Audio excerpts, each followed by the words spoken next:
Hi, this is Dominic Keating. I played Lieutenant Malcolm Reed on Enterprise, as you probably know, and you are listening to the NX 7062 podcast. Enjoy.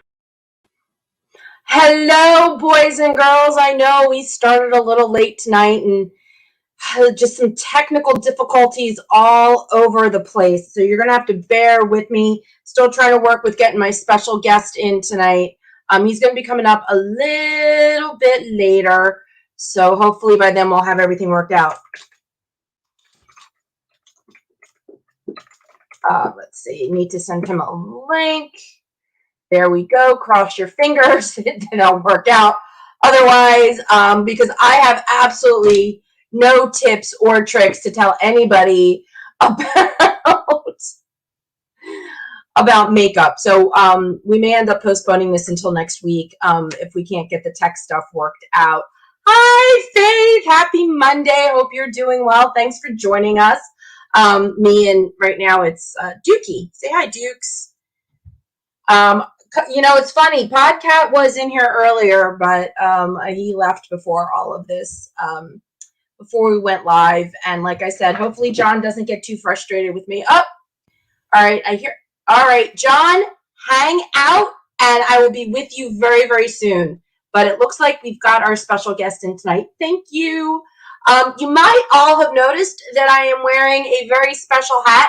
It might look like a hat that you've seen before, but it is not quite. It is the official NX 7062 hat that was graciously put together for me by my friend Raymond. I have spoken to him before. He works with Pop Culture Hero Coalition. He works with Chase Masterson. He is amazing. And this is one of the things that he does. He has a company. Look down below. It's called Punk Army. And you can go to punkarmy.net and check out the official NX 7062 baseball cap. See, even Podcat came to check it out. So you can, go and check out my hat, absolutely, but go out and check out all of Raymond's other very, very, very, very cool merch. But yeah, he was kind enough when I asked to throw this hat together for me. So the Chat Pack 2.0 can show their support for the NX 7062 podcast with a styling baseball cap. So what are we going to be talking about tonight? Well, if you guys have been following me on social, then y'all know that I posted the other day.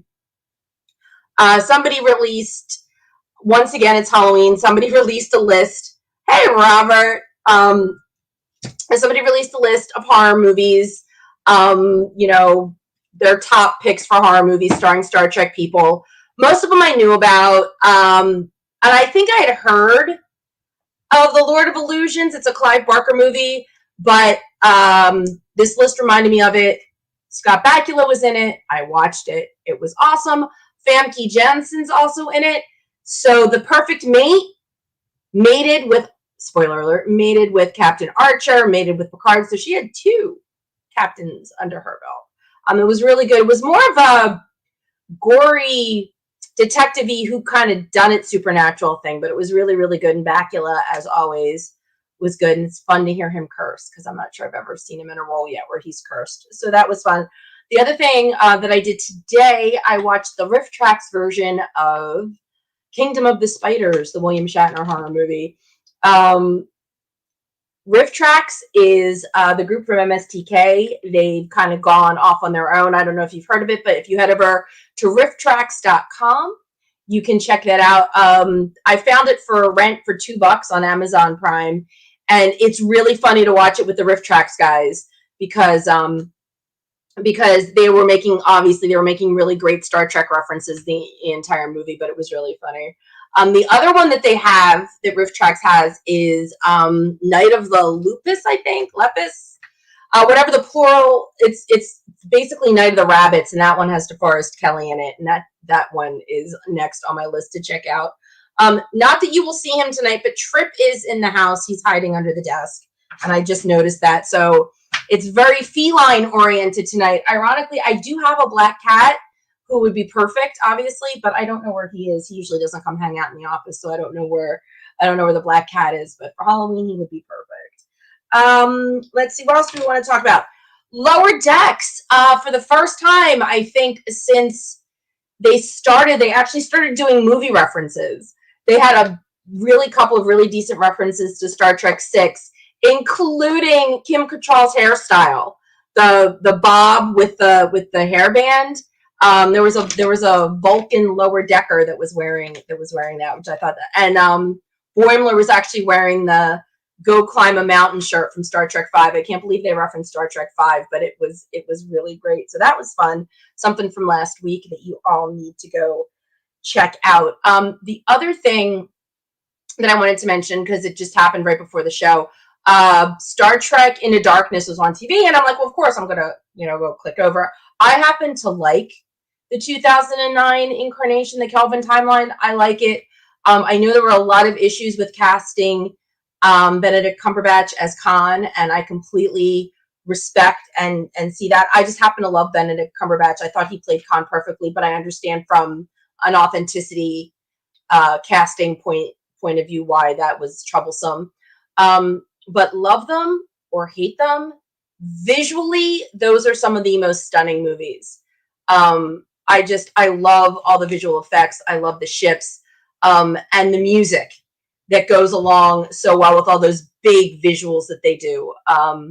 So it always takes my breath away when I watch those movies, because they always have that one big, great, visually stunning scene in the movie at some point, accompanied by amazing music. So, like I said, love them or hate them, credit where credit is due. The visuals and the music are paired so well together. The other thing I wanted to mention real quick, there's a documentary. I think it's coming, I want to say National Geographic Channel. I'm not 100% sure, but I did post about it. It's called The Center Seat. It's a documentary that's coming out just in time to celebrate the 55th anniversary of Trek before the end of the year. And I noticed the article listed a whole bunch of people that are getting interviewed. And of course, I have to mention two, Dominic Keating and Anthony Montgomery, among the list of amazing other Star Trek actors, but those guys are in there. And also that it is being narrated by the one, the only, Gates McFadden, who now, she's getting into that audio thing. She has her very own podcast that's out there that I know that I've tweeted about. So I think that pretty much covers everything that I wanted to talk to before we got into the main agenda. Now, here's the thing. We're all going to have to cross our fingers and our toes.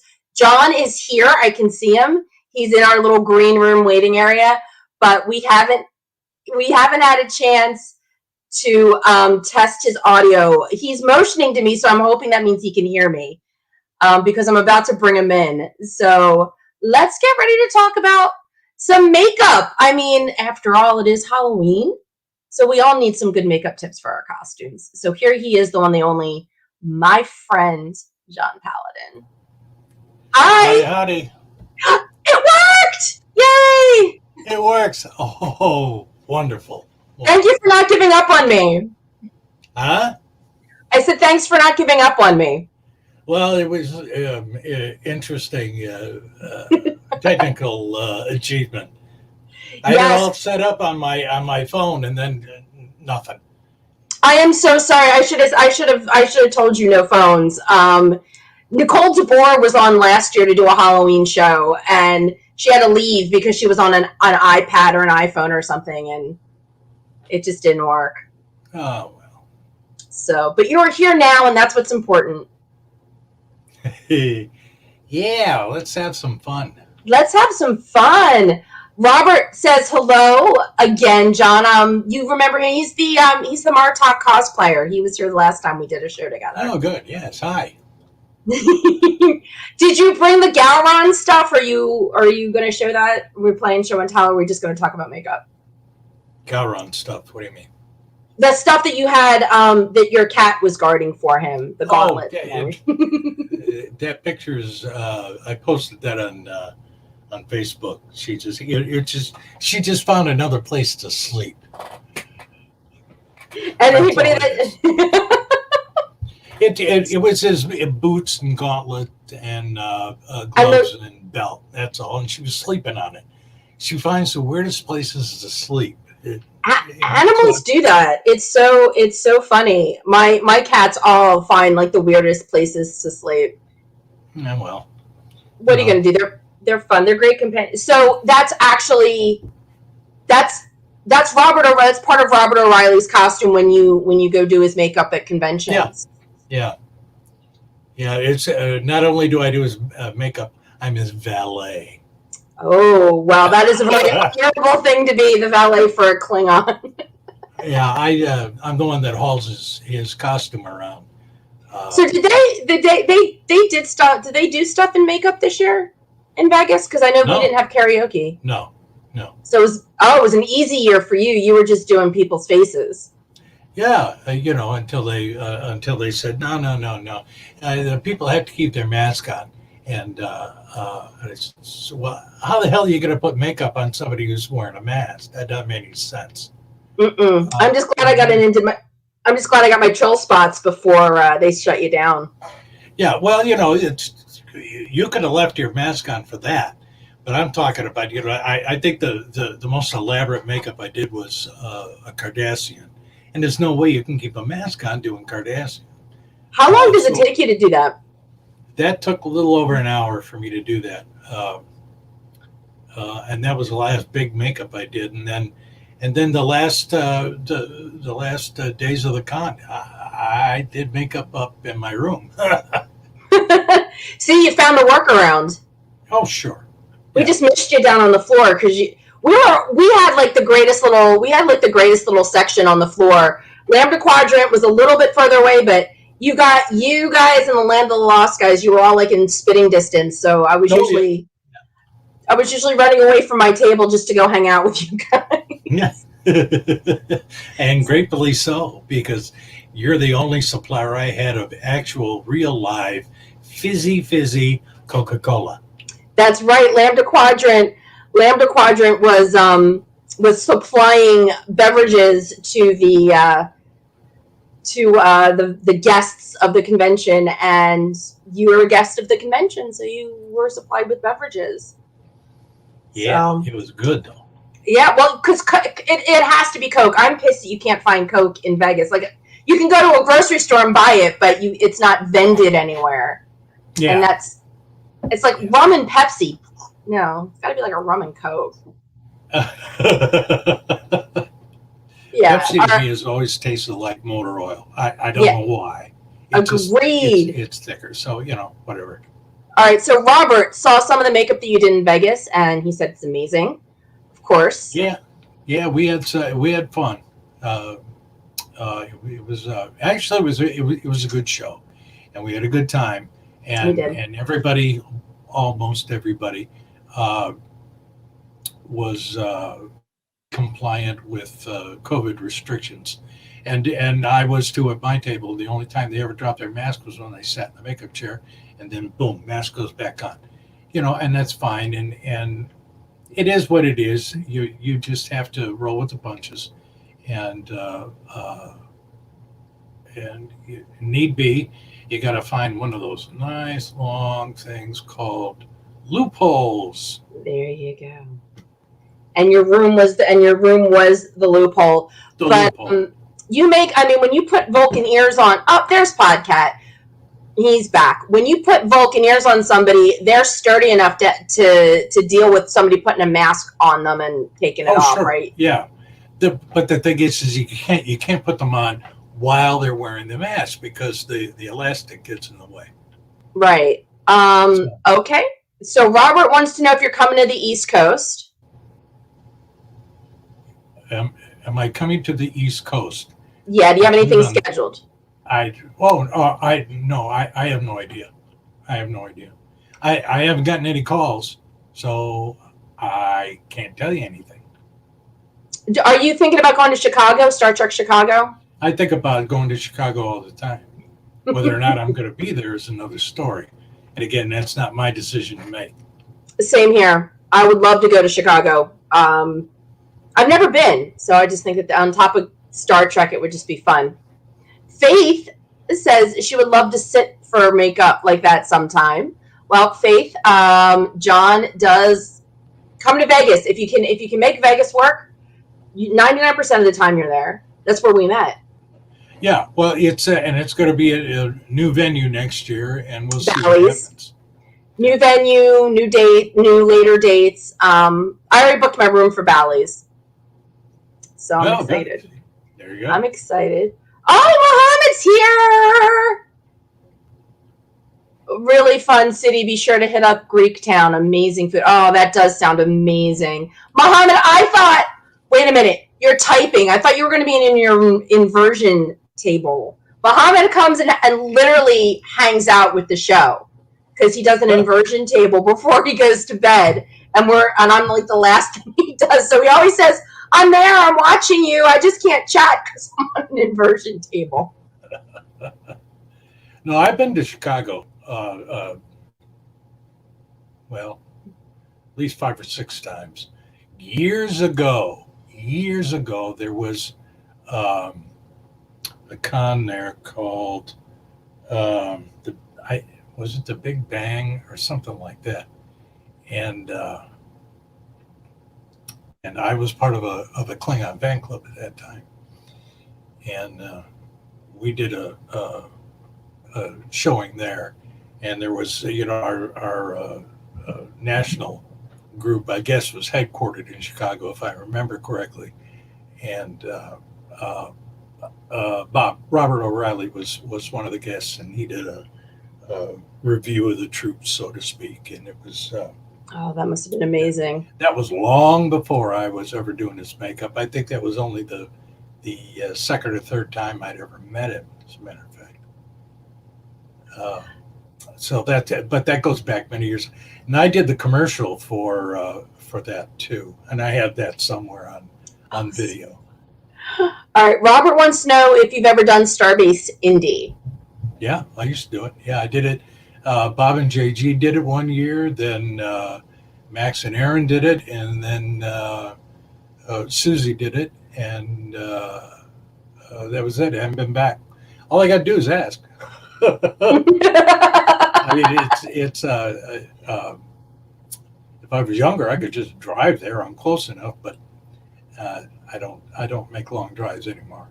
Yeah, I love road trips. I'm only about 12 hours from Chicago if I got behind the wheel of a car. But yeah, well, it's not for me. I'm based out of Detroit area, so it's maybe a 6 or 8 hour drive. I forget. I made that drive a couple of times. I'll never do that again.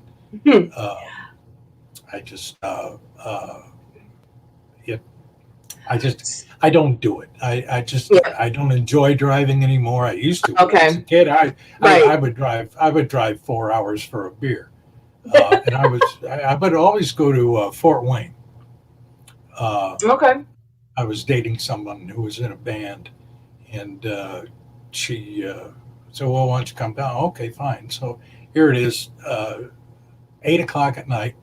and it is. I said, "Oh, I'm going out for a beer." Well, when are you going to be back? I don't know. Tomorrow. Some point. Yeah. You know what? So I did that once. I did that once. I lived in State College, and Pennsylvania, and my friend and I were hanging out. And no, actually, we weren't hanging out. I got a phone call from a friend of mine, and he said his friend that was at the University of Pittsburgh said they were showing Star Wars on campus on a big screen. And this was before the internet, and it was before, Fathom events and all this stuff. So that was a huge deal back when it was happening. And Pittsburgh was over 3 hours away. And he's like, do you want to go? And just dropped, it was like a Saturday night and nothing else to do. Dropped everything, drove 3 hours to go watch. And by the time we got there, it was half over, but it was still. Yeah. It's like, but it was Star Wars. I remember the premiere of Star Wars. It was only 7 when it came out. Well, I was only 7 hours married at the time. That was a highlight of the honeymoon.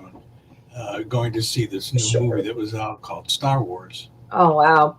So let's talk makeup. I did a couple years ago. Right, actually, it was right when I started getting back into Star Trek. So it must have been like the Halloween of 2016 or 2017. So not that long ago. My friends used to throw this huge amazing Halloween party. And I got in my head that I wanted to go as an Orion Starfleet officer. See, this was even before Lower Decks was a thing. I just always have been fascinated by the Orions. So I went out and I went to the Spirit of Halloween, and I bought my green makeup and I got bright red lipstick. And I tried to do, the tube only got my face and my chest and about half of my arms. And then by the time I got there, the first thing I ended up doing was scratching my nose. So much for the makeup. So if you were to tell me the best way to go and do something as an Orion right now, if I wanted to do that for a Halloween costume, what would you tell me?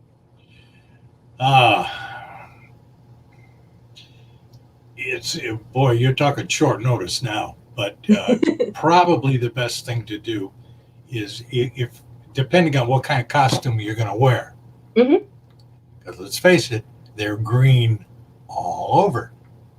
Right. So if you're going to wear a skimpy costume, find a green bodysuit, dance leotard or whatever. Right. And then match the makeup, the color of the makeup to the bodysuit. That would be the easiest way to do it. And how do you make it stay so that if I had to blow my nose, I wouldn't end up with messing up my face? You take the makeup with you, and if you have to do touch-up, you do touch-up. Keep in mind, when you see this stuff on screen, okay, and you're watching an episode, if you look at production stills of Susan Oliver playing the first Orion slave girl, you will, because now of high definition and everything, you will notice I think there's one pose where she's, like this, right. or she's got her head like this, all under here.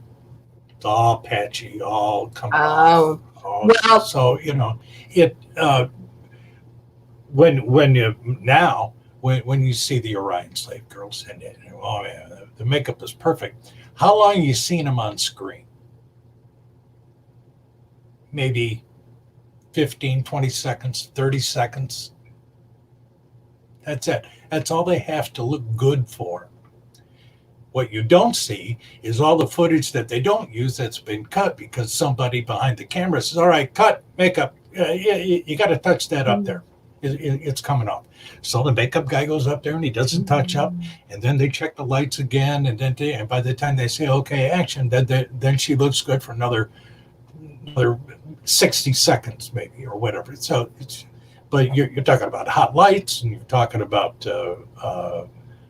costumes rubbing and maybe stunt scenes going on. So, but what you're looking at is 30 seconds of a pristine makeup job. That's it. So there's you're always going to have problems. So if you're going to be at a party and you're wearing the green makeup or any color makeup or anything like that, and oh my gosh, well, I hate to blow my own horn, but I got to. And then you put the tissue up there and you blow it, and some of your makeup is gone. You better have some with you to do touch up. Otherwise, you're going to look like you have a skin condition. So there's no quick fix. There's no magic bullet that. Yeah, there is, and it's called Pax Paint. Okay. And, Pax Paint basically is a mixture of acrylic paint and Prozate. It's a 50-50 mix, and you can use water to thin it out if you're going to run it through an airbrush gun. But once it's on, when you apply it and it dries, it's tacky because Prozate is an adhesive. And then, but when you powder it with translucent powder, so it doesn't affect the color, there it is. It's second skin. It takes a lot to rub it off. And you remove it with either alcohol or something called Super Solve Plus. That takes a little longer than the alcohol. And of course, you don't want to use alcohol around the eyes or really even the nose. So you would use Super Solve Plus there, and you tap that on, and you let it sit for maybe 60 seconds, and then you start rubbing it off, and it'll come off. But that's the only way to get it off. Okay, so Robert, because Robert wants to know if there's something you can put on the makeup to keep it from transferring. Depends on what the makeup is. As I said, Pax paint pretty much stays on. It's a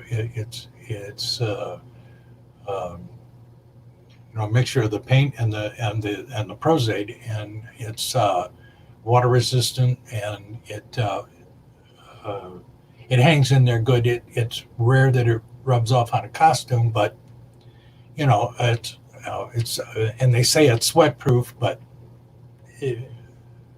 there's always someone out there that hit. Oh, really?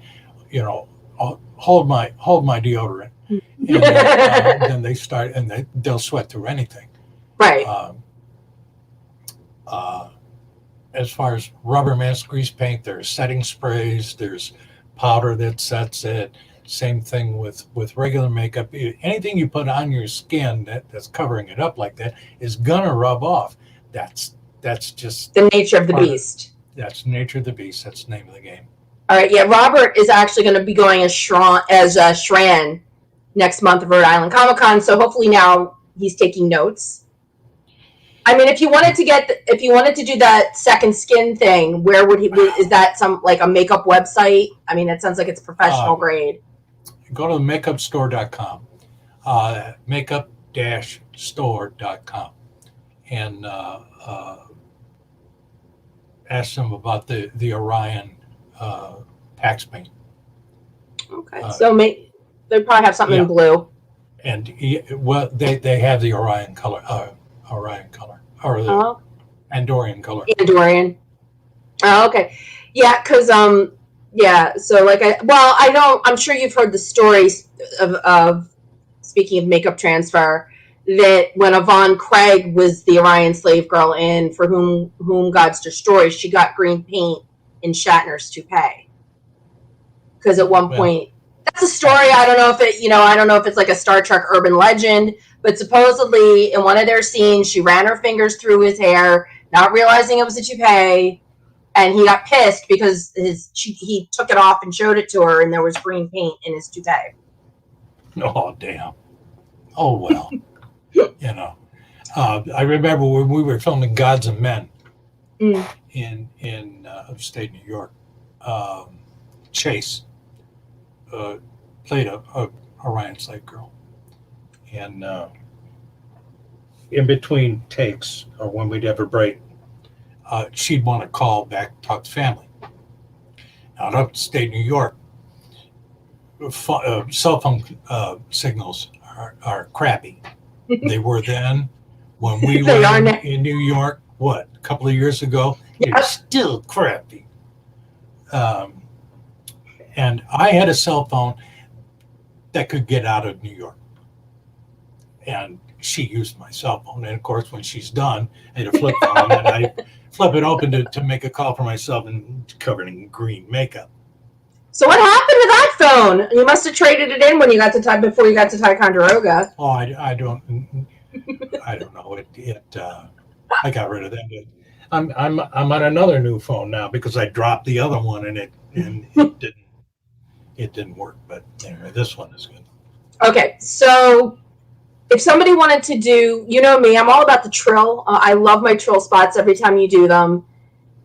If somebody wanted to be a trill for Halloween, how easy is it to do your own? It's real easy. If you got a computer, you download an image of Terry Farrell, or a couple of images looking whatever way you want to. And probably the easiest thing to do, and ironically the cheapest, is go to any drugstore and get an eyeliner pen. That you normally you're gonna use on your eyes, and just start making the little designs. And it's just a matter of doing that. I put it on when I do somebody's drill spots. I do it in grease paint. And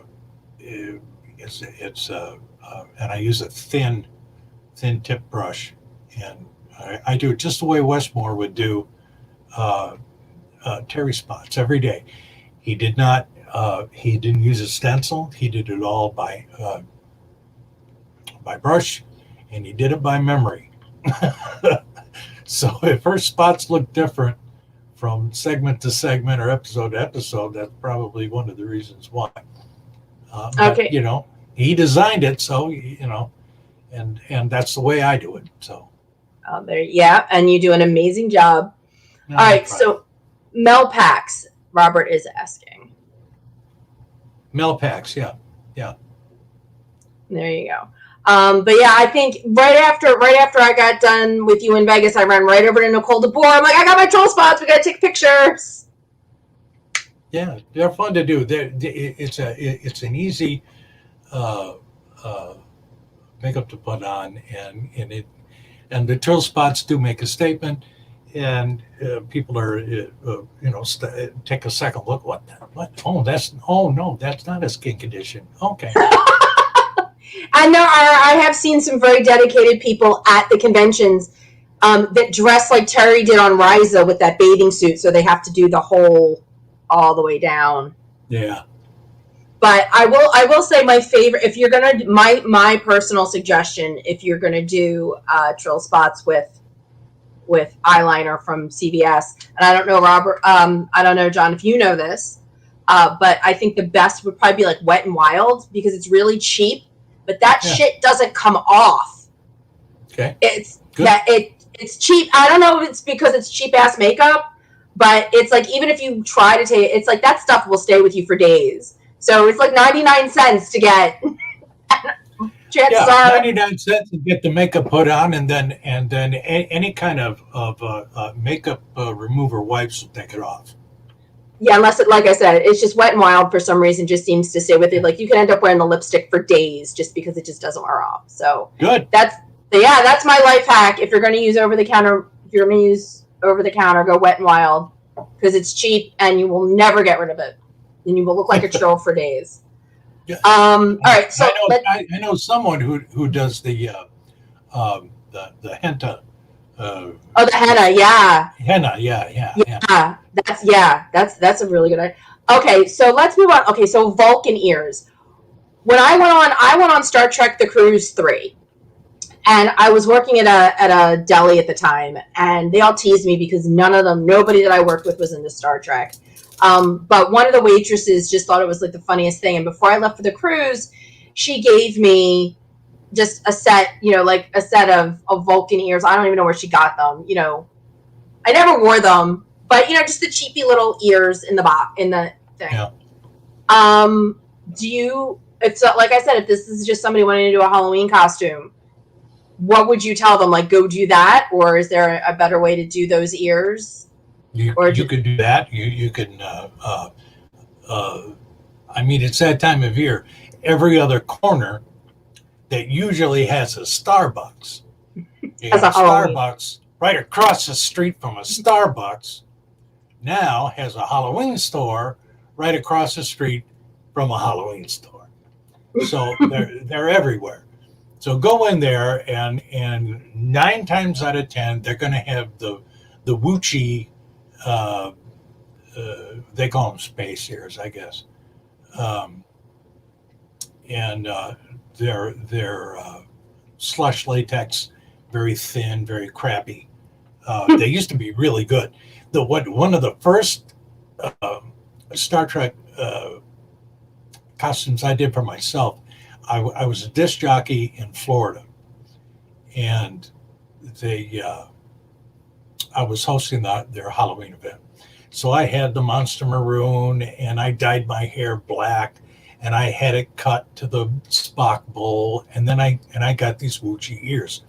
I still have those ears because they were great. They were about maybe 1/8 of an inch thick, and they hold their own shape, but they're too small for me now. So, but I still have them.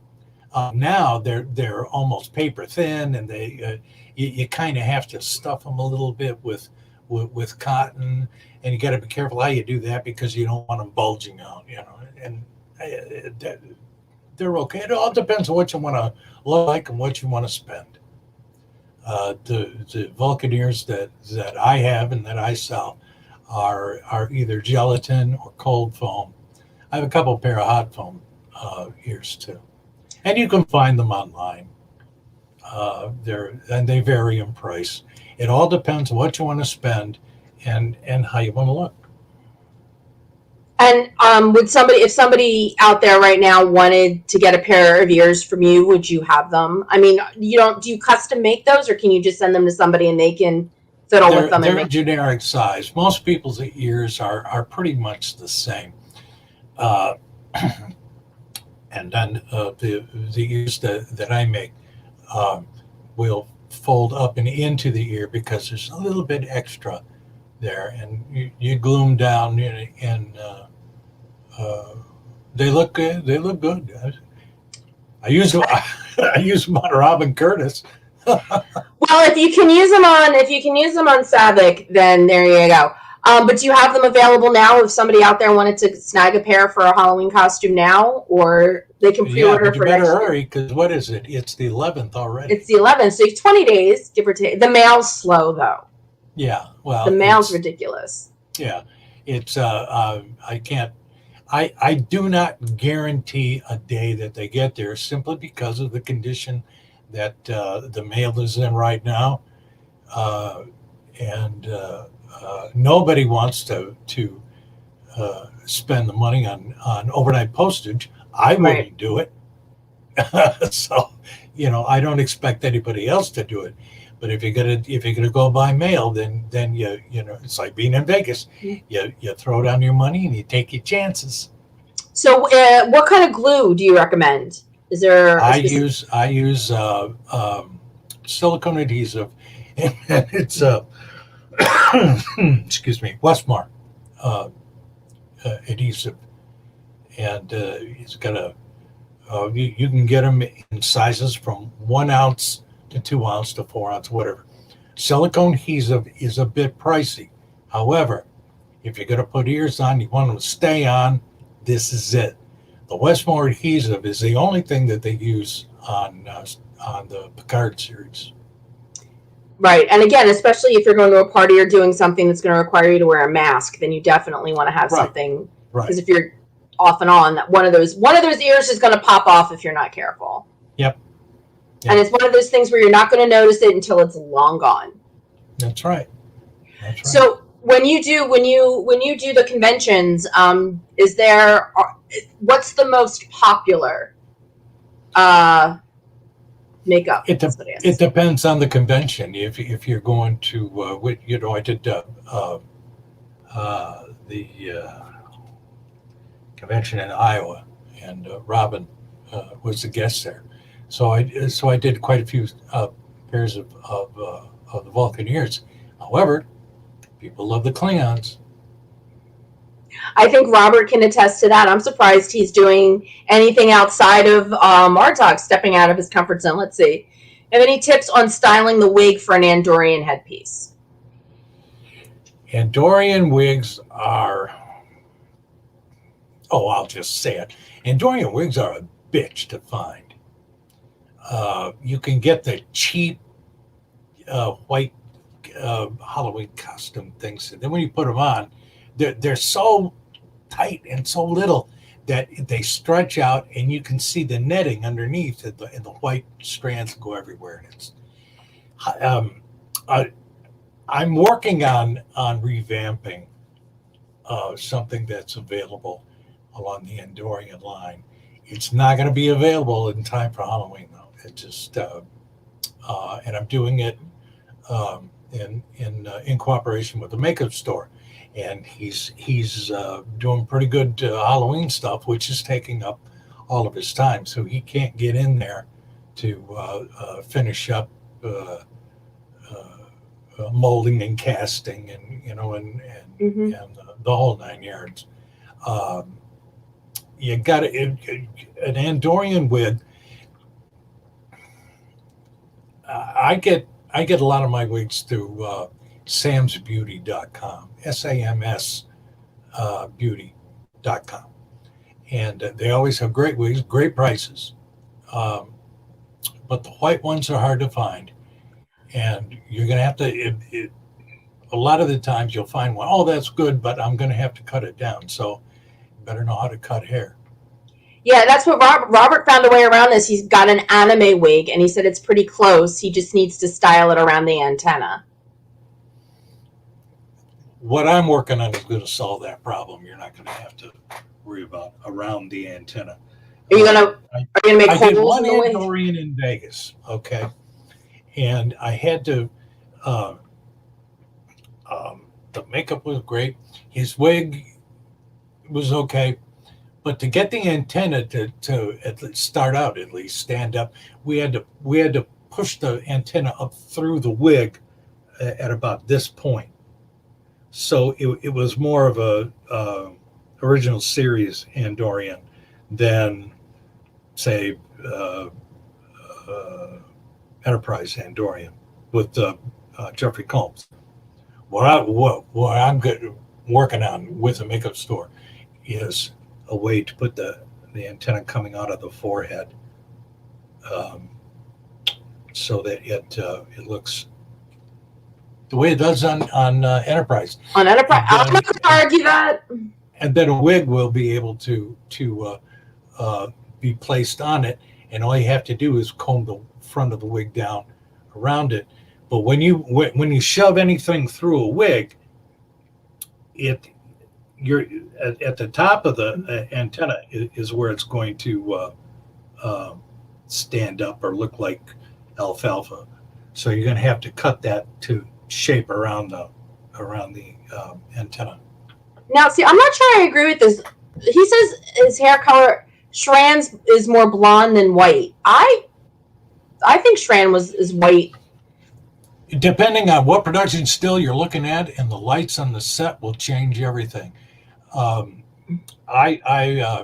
we started doing the Ferengi,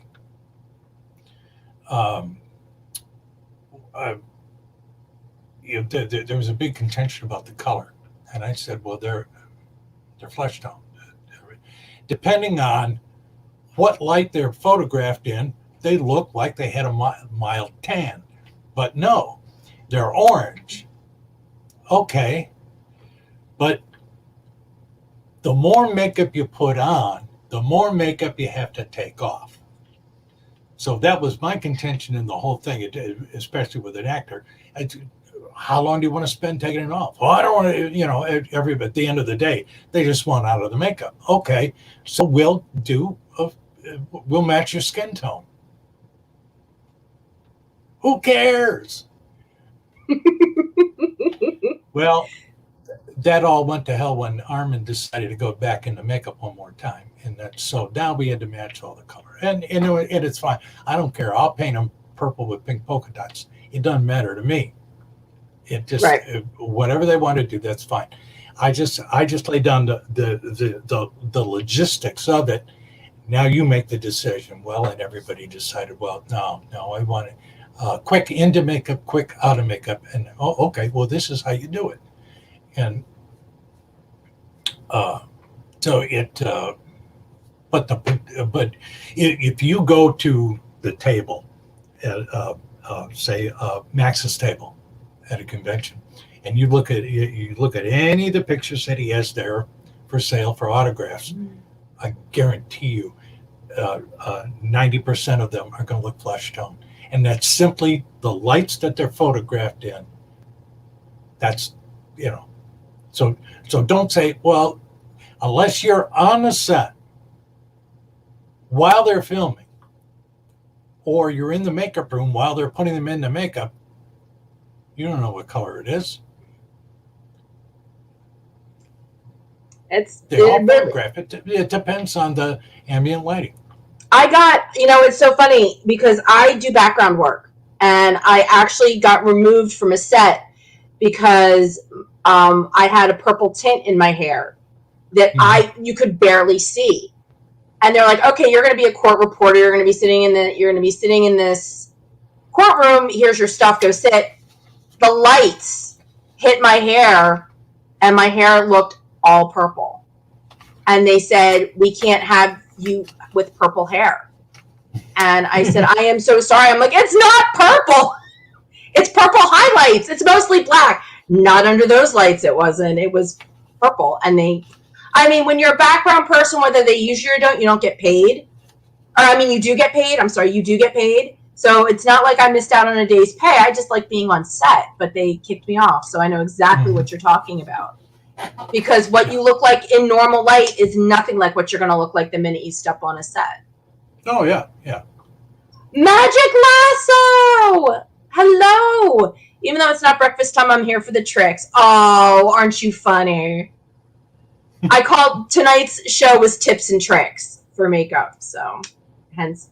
Lasso is newish to the podcast. He's actually a very old friend of mine, and he's actually a comic book guy. So, but he doesn't even like Star Trek. We're trying to get him into Star Trek. So I don't know if Lasso has any makeup questions, but that's what John's here for. I don't know, Lasso, if you're thinking about Halloween costumes. If he was, you might consider, he's a big DC guy. We talk about DC all the time. So there's somebody else. See, Superman's hair was black, but it had those blue highlights to it if you look at the comics.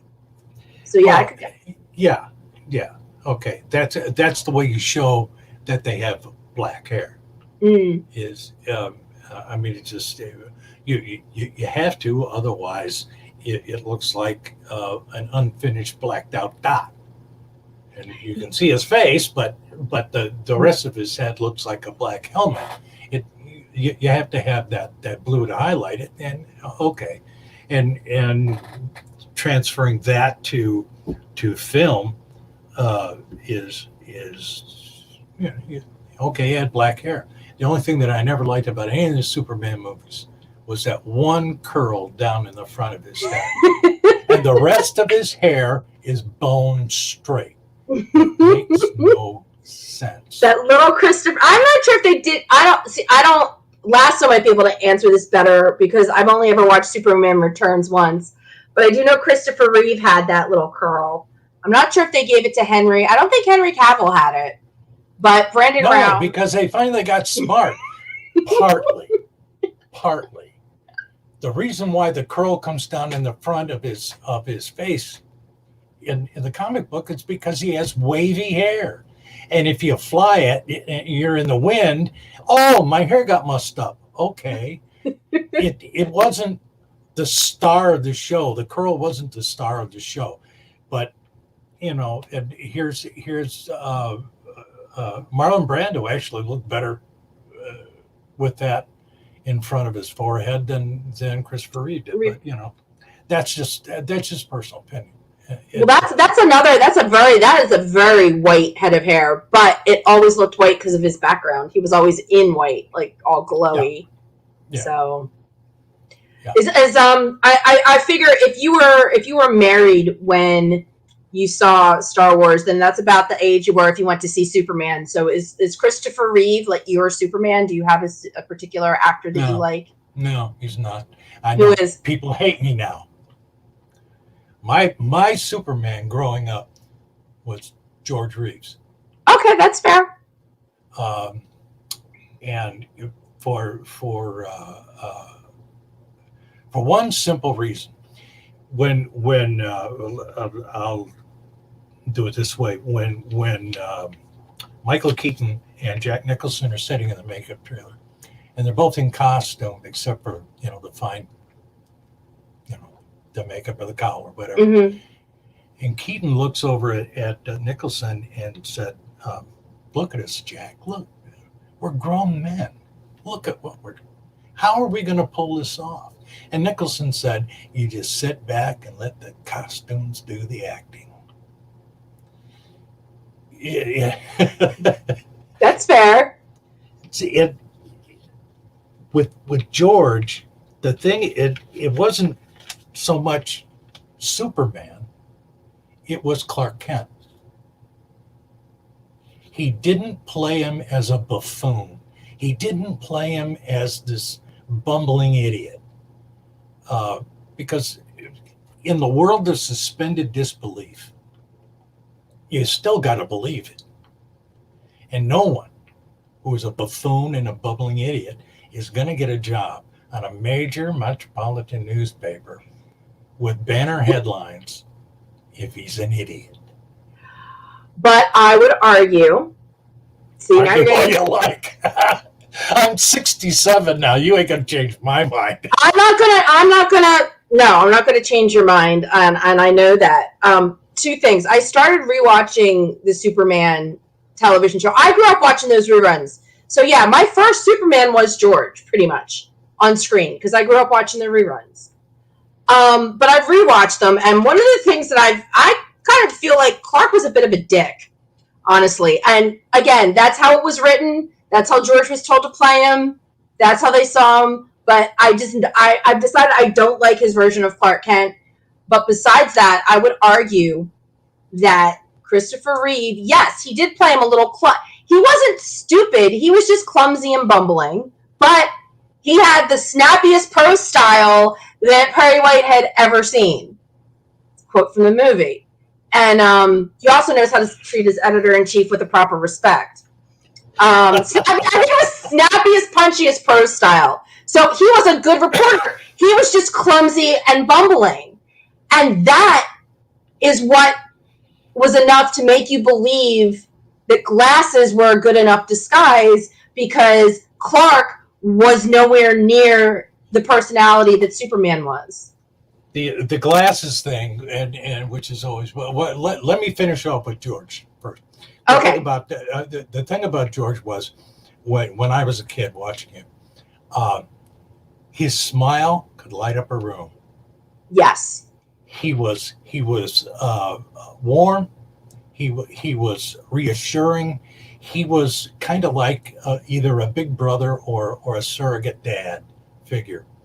None of the other actors who have played Clark Kent got it until Henry Cavill. I love Henry. When I went to see Man of Steel, I went in there wanting to hate it. I wanted that film to flop simply because they got rid of his red shorts.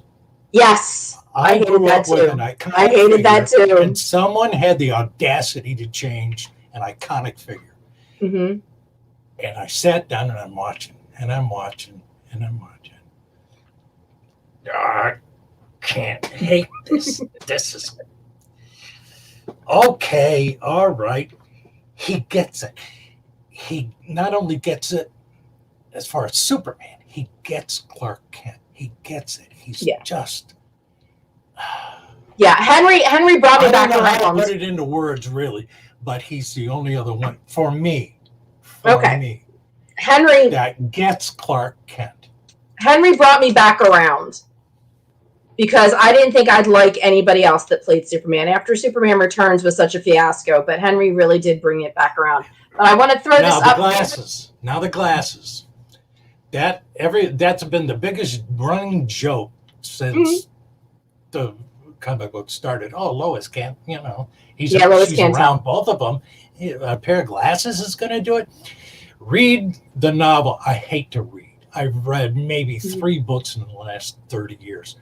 One of them was The Last Son of Krypton. Okay. They answer that in there. I will have to pick that up. All right. So last I wanted to say that he had a chance to meet Stan Winston once. I don't know who that is.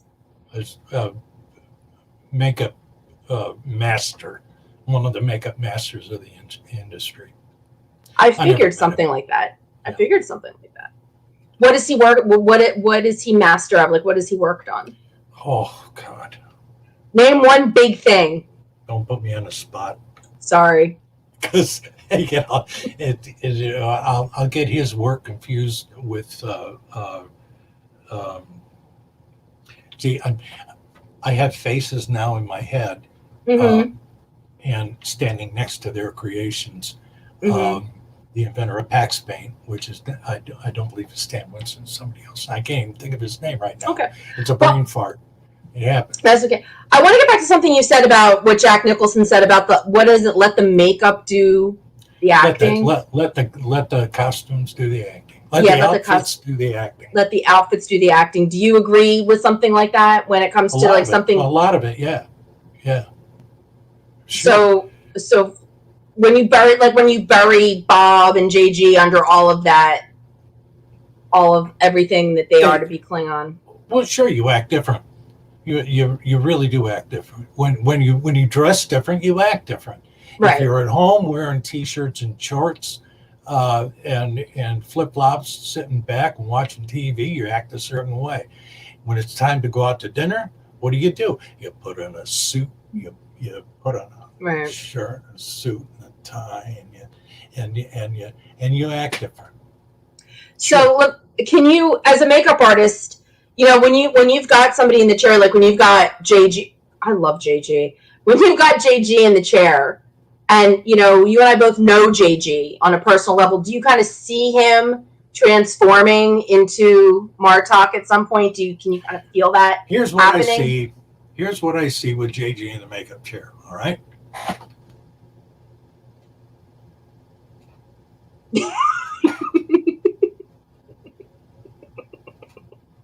He goes to sleep. And to put makeup on JG when he's doing that is like trying to hit a moving target. And when it comes time to do around the eyes, I don't like hitting a moving target. But every time his chin drops, you could do this to him. And then he'll hold that for a while. And Max has done that too. So as far as I used to have a reference picture of the characters when I would put the actors in the makeup, and then it got to the point where I don't need that anymore. I know what they're going to look like, and you especially with JG, because the first piece you put on him is the marled eye. Oh, right. And then the forehead, then the nose, and then the eyebrows, and then the wig, and there's Martok. Because he has his own mustache and his own goatee, and you just blacken that out, and then. Okay. So that's easy. Yeah. So he goes to sleep as JG, and then finally you just nudge him awake, and. Well, he just relaxing, Sure. I mean, it takes a lot to put that on. All right. So Lasso answered my question for me. He said Stan Winston has done Terminator, Jurassic Park. That's what I couldn't think of. Yeah. But I'm sure Iron Man was the big one on the top of Lasso's list. But that's pretty damn impressive resume right there. So I agree that he's one of the masters. So. But no, I like that. I like that JG just kind of nods off, and then you wake up and there's General Martok. Yeah, but a lot of actors do that too. Well, yeah, I mean, if you got a call time at like 3 a.m. to go in and get your makeup done, and you're sitting for hours. I think his name Terry Tagawa. Is that the actor's name? I think, and he was one of the apes in Planet of the Apes remake. Oh, okay. And there's on the DVD that you can buy, there are special features. One of them is Face Like an Ape, and it shows him in the makeup room and Paul Giamatti getting into the orangutan. And Terry says it's very interesting to sit here and watch this, because I usually nod off, but because they're filming, getting the makeup.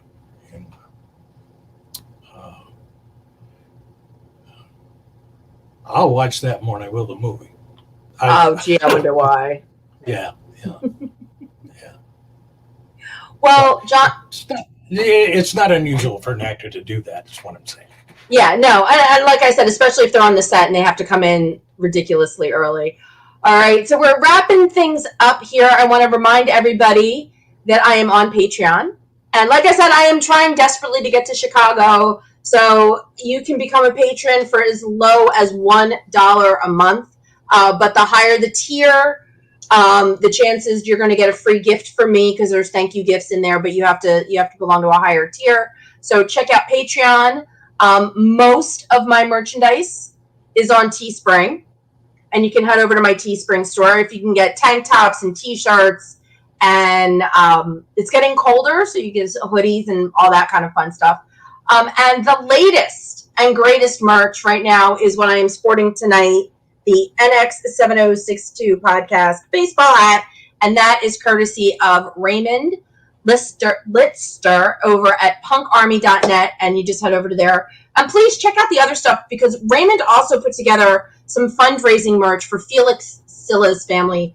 He and Felix were incredibly close, and to help the family out after Felix passed away, he put together some great Cousin It merch. So go get my hat, and then maybe go get yourself a Cousin It t-shirt, because that actually, proceeds from that are actually going to go help Felix's family. Robert, thank you as always so much for hanging out. Hopefully John gave you some tips and tricks for your Andorian for next month. John, thank you. I know it was short notice that I asked you to join me, so I really appreciate you being here. Thank you so much. Well, thank you for having me. And the only other tip I can give you for Halloween: buy the good candy. Always. Always buy the good candy, or if you're like me, I'm actually not gonna be here, so I don't have to worry about candy. Everybody have a great week. Stay safe. I will catch you all again next Monday, and until I see y'all, live long and prosper. Hey, this is Connor Turner. You've been listening to the NX7062 podcast with Stephanie. Enjoy your evening.